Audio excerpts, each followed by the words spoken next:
That's right, Mary. Those neighbors say that the daily demands of being a caretaker may have sent her over the edge. The result, she is currently locked up in the King County Jail on $2 million bail. According to court papers, the first signs of trouble in this case happened when neighbors heard smashing glass. All of it on election night when the presidential race was about to be announced. My first thought was, are people just getting upset over this election, or is someone actually trying to break it in? Or prosecutors say the actual answer was much more horrific. They say 33-year-old Corey Burke smashed nearly every window in this home immediately after killing her father with an ice axe. The lights were off, and only 2 people live in that house, and only one of them was on the street. This woman lives near Burke. As she watched the election results, she said she noticed flashing lights outside. She then says she noticed Burke covered in blood. My thought was that something calamitous had happened in the household, and my first instinct was, did she kill her father with her bare hands? All right, guys, so we got to talk about a story that I think is a classic example of the left-wing extremism that we do not talk about enough in this country. For as much as the media wants to focus on right-wing extremism, I really don't see too much right-wing extremism in this country, okay? But I see a whole lot of left-wing extremism that leads to violence. And unfortunately, in this case, it seems to have led to death, okay? A murder that was done by a daughter against her father on election night, okay? And it seems as if the daughter, Corey Burke, was upset with Trump winning on election night to the point where she took out her rage on her father, okay? She just snapped and killed her father with an ice axe. We have new details concerning a brutal murder inside a home in Seattle's Rainier Beach neighborhood. A woman is charged with killing her elderly father with an ice axe after an argument. King 5 Sebastian Robertson joining us live from the King County Jail with the newest details tonight. Sebastian. Hi, Joyce. 33-year-old Corey Burke is currently in the King County Jail. She's charged with murder one, held on $2 million bail. Now, new court documents obtained by King 5 shine some light into what happened inside that family home.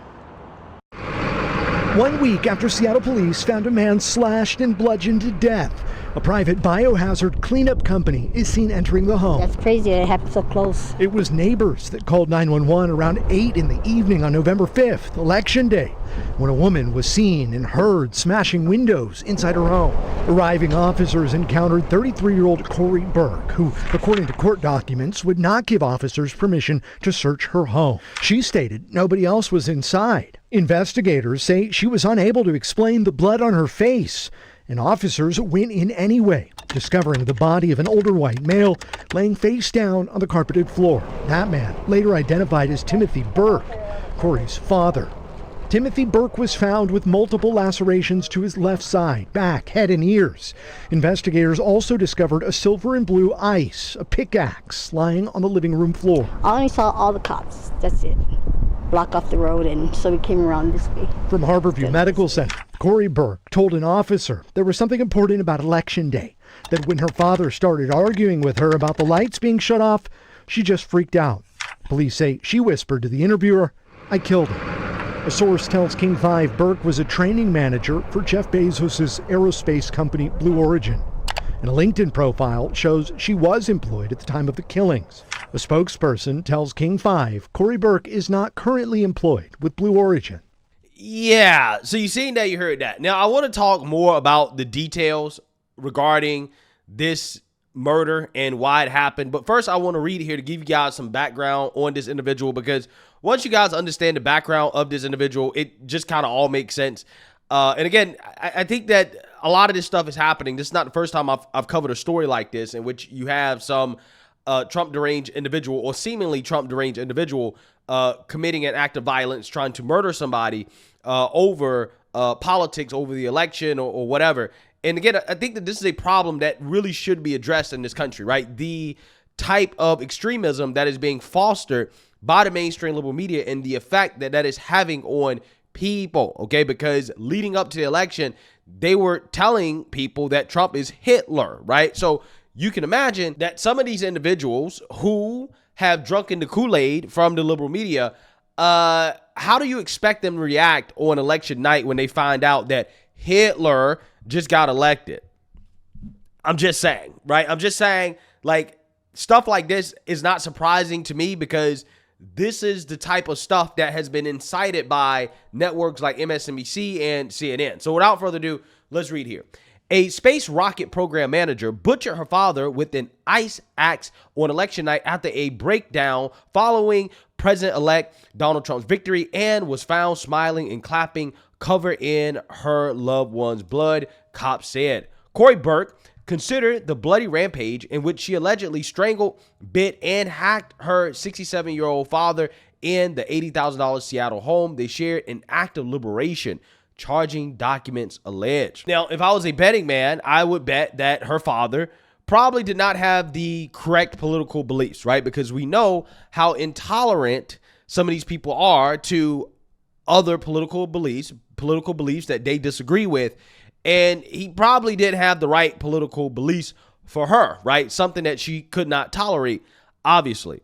Burke, 33, is a training program manager at Blue Origin, Jeff Bezos' spacecraft company, according to her LinkedIn, and is married to prominent transgender writer Samantha Lee Allen, public records show.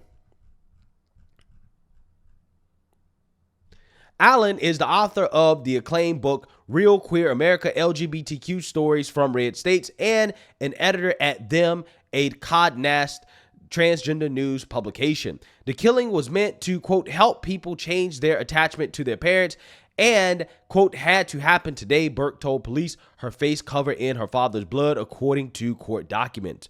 Burke had been upset about the election and knew Trump would handily beat Vice President Kamala Harris when she allegedly snapped, apparently when her father, Timothy Burke, refused to turn off the lights. Now, I'm not sure what turning off the lights has to do with it, right? But, a lot of these people on the left, they have been radicalized to the point where they believe that, maybe if you don't turn off the lights, then you are contributing to climate change, right? And the world is going to end, right?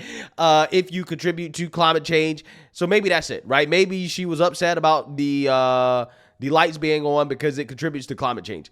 I don't know. But what I do know is that this woman snapped after the election results, which means that her rampage had everything to do with being Trump deranged, being radicalized to believe that Trump is Hitler, that he's a Nazi, that it's the end of the world, that he's the worst thing ever because he got elected, right? And this is something that the mainstream liberal media was spewing on their airways for basically the last 4 years, right? Leading up to the election. I mean, even longer than that, really.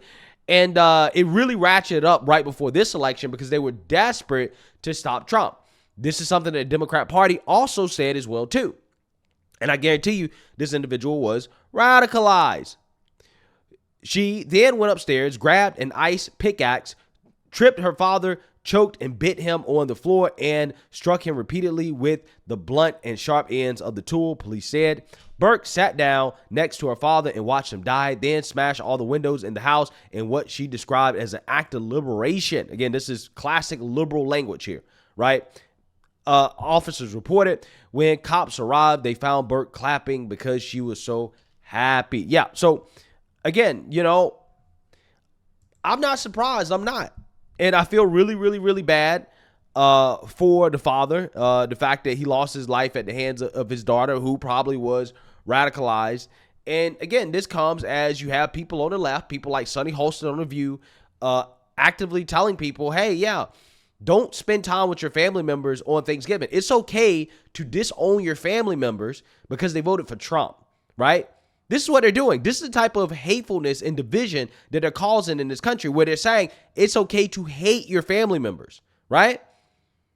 Now, again, what is the result of that type of rhetoric? This is the result. This is the result. And the only people in this country that is putting that out there are people on the left. That's it. That's it. When you're telling people to hate your neighbor, to dislike your neighbor because of their political beliefs, these types of incidences, these types of situations happen. They happen because there are people in this country that really do believe that Trump is Hitler, that he's the worst thing ever. And that, hey, you have to disown your family members. You have to basically punish anybody who voted for Trump, because the people who voted for Trump are enabling Hitler. They're Nazi sympathizers. This is 100% a result of the rhetoric from the media. And this is why you're not seeing this story being covered by the media. Now, again, imagine if the roles were reversed here, right? Imagine if on election night, Kamala Harris won and somebody's son in a MAGA hat snapped and killed their mother because the mom voted for Kamala Harris due to abortion or something like that, right? Like, if the narrative was reversed here, if a Trump supporter killed their parents on election night, do you guys think that the mainstream media would be covering it? I think they would be covering it. I think they would be like, yeah, this is an example of MAGA extremism. This is an example of far-right extremism. This is how radicalized Trump supporters are. That's what they would be covering. But again, there's multiple stories I've covered already where you have people who have tried to murder people, who have assaulted people. And again, in this case, an actual murder occurred as a result of politics, as a result of being Trump deranged. Okay? And this type of radicalization is something that has to be addressed in this country over the next 4 years. I'm so serious, right? I'm so serious when I say, yeah, there's a significant portion of people in this country that need to lay on somebody's couch and to talk about why they hate Trump so much, right? And to get it out of them and to seek some type of help due to the fact they've been radicalized. And the crazy part is that, again, this radicalization, this hatred is so unnecessary, because at the end of Trump's 4 years, most likely these people's lives are going to be better, right? You're radicalized over a man who's probably going to improve your quality of life. That's the crazy part about it. That's the part that really bothers me. But the media has tricked these people into believing that Trump is going to make their lives worse, or that he's actively a threat to their existence, right?